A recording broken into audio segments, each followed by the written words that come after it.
Salut à toi, alors aujourd'hui j'aimerais te parler de déconnexion pour reprendre enfin le contrôle de ta vie, pour reprendre le contrôle sur l'essentiel, être à nouveau focus sur l'essentiel, toutes les bonnes choses de la vie. C'est très facile d'être distrait, de se laisser distraire par un tas de choses que l'on doit faire, rien que les notifications sur nos téléphones, rien que les messages instantanés et le fait que certaines personnes n'aiment pas trop que tu répondes tard, plusieurs heures ou même une journée plus tard, et ils se disent pourquoi toujours pas de réponse. D'ailleurs, j'ai aussi une anecdote à te raconter qui est assez amusante. Je ne sais pas si c'est amusant ou pas, mais soit j'ai publié un cours sur Udemy, tu sais, la plateforme d'e-learning, et il y avait deux étudiants qui m'ont envoyé plein de messages, de questions, parce que en réalité ils ont fait des fautes, dont il y a une formation de programmation, et ils ont fait des fautes dans dans l'écriture de fonctions et dans les noms pour appeler une template, etc. Et après quelques heures directement, il y a un deuxième message, toujours pas de réponse, et puis encore un autre message, toujours pas de réponse. Il y en a un qui a même demandé un remboursement parce que il n'avait pas de réponse de moi après une journée et demie, et c'était le week-end. Et à nouveau, les fuseaux horaires sont différents. Il y a certains élèves qui viennent d'Inde, d'autres qui viennent d'Afrique, d'autres qui viennent d'Europe, d'autres qui viennent des États-Unis, et donc il y a plein de fuseaux horaires différents. Et toi, si tu regardes constamment ton cours, si tu n'as pas reçu de message, ça va t'interrompre, tu seras stressé, et finalement, je pense que c'est bien mieux d'être serein et d'être d'accord, d'être OK, d'accepter qu'il y a certains étudiants qui vont pas aimer cela et qui vont demander des remboursements ou bien qui vont donner un avis d'une étoile à ton cours. D'accord? C'est dommage. Surtout qu'à faire un cours Udemy, ça prend énormément de temps. Mon cours, personnellement, il dure 18h30 de vidéo, mais la préparation a duré beaucoup plus longtemps. J'ai certainement passé 50 heures à faire ce cours. D'accord, il y a des étudiants qui sont pas très contents, mais bon, c'est comme ça. Si j'ai une étoile à mon cours, ça va affecter bien évidemment le référencement de mon cours, mais ça devrait pas affecter mon moral.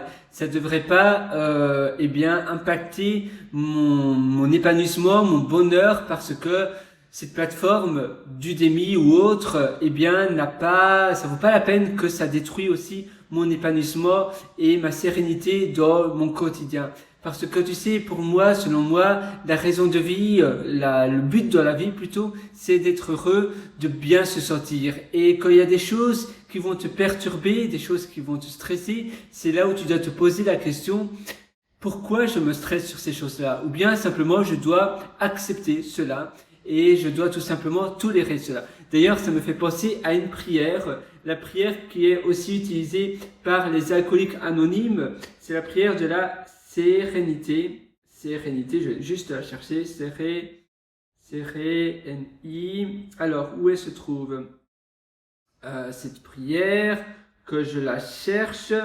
où elle est, allons, voilà, la prière de la sérénité. Et elle dit: donne-moi la sérénité d'accepter les choses que je ne peux pas changer,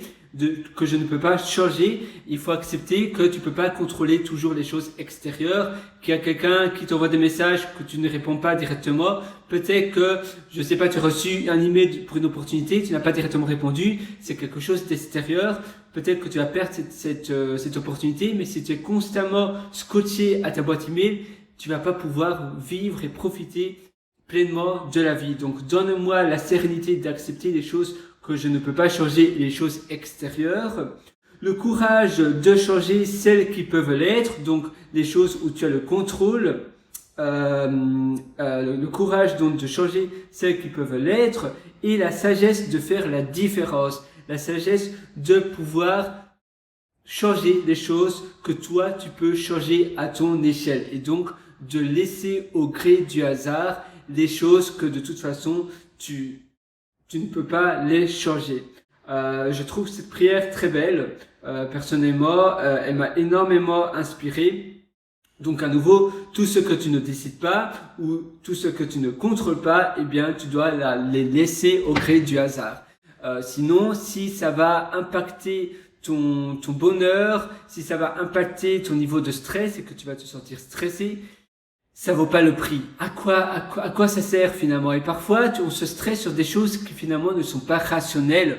On se crée des problèmes parfois seulement dans notre tête. On pense qu'il faut tout le temps nettoyer parce que sinon on n'aime pas trop cela, mais il faut accepter que parfois on laisse traîner de la vaisselle. Tu vois, par exemple, moi, j'ai laissé traîner là la vaisselle et d'accord, j'ai fait la vaisselle ce matin. J'ai laissé traîner, ma copine est venue cet après-midi, elle a pas fait cela, et finalement, pourquoi pas, c'est bien, parce que finalement, tu crées un problème sur des choses qui finalement, il n'y a pas de problème. Il y a rien comme problème de laisser traîner. C'est vrai que j'ai l'habitude, peut-être c'est mon éducation, de toujours tout ranger directement, et c'est un peu comme le clean as you go. Tu nettoies directement dès que tu utilises une tasse. Tu vas peut-être cuisiner, tu vas préparer un plat, et bien clean as you go, tu nettoies dès que voilà tu utilises une poêle, directement après tu la nettoies. Et il y a d'autres personnes où ils voient pas vraiment ça comme un problème, et ils vont laisser la vaisselle un peu s'empiler dans l'évier, puis après à la fin de la journée ils vont nettoyer. Finalement il faut accepter aussi les différences dans avec qui tu habites, avec qui tu vis. Parce qu'il y aura toujours des différences, et si tu acceptes cela, peut-être que tu vas beaucoup mieux tolérer, tu vas premièrement mieux tolérer, mais tu vas aussi mieux vivre et mieux accepter cela, et donc ça va pas prendre de l'espace cérébral, et finalement il y a pas de raison pour que ça prenne de l'espace mental dans ta tête, et parfois on se crée des problèmes où après ça impacte notre psychologie, notre psychique, et en réalité il n'y a pas de raison que ça impacte notre psychique. Voilà, c'était simplement une petite session sur cela. Si tu veux aller encore plus loin, j'ai d'ailleurs concocté plein d'articles qui se trouvent sur mon site pierrewriter.com. J'espère que ça va t'aider. J'ai aussi publié un livre qui se trouve sur Amazon. Tu as un lien également sur mon site pierrewriter.com, pierrewriter.com. Voilà, moi sur ce, je te souhaite tout le meilleur du fond du cœur. À une prochaine. Ciao.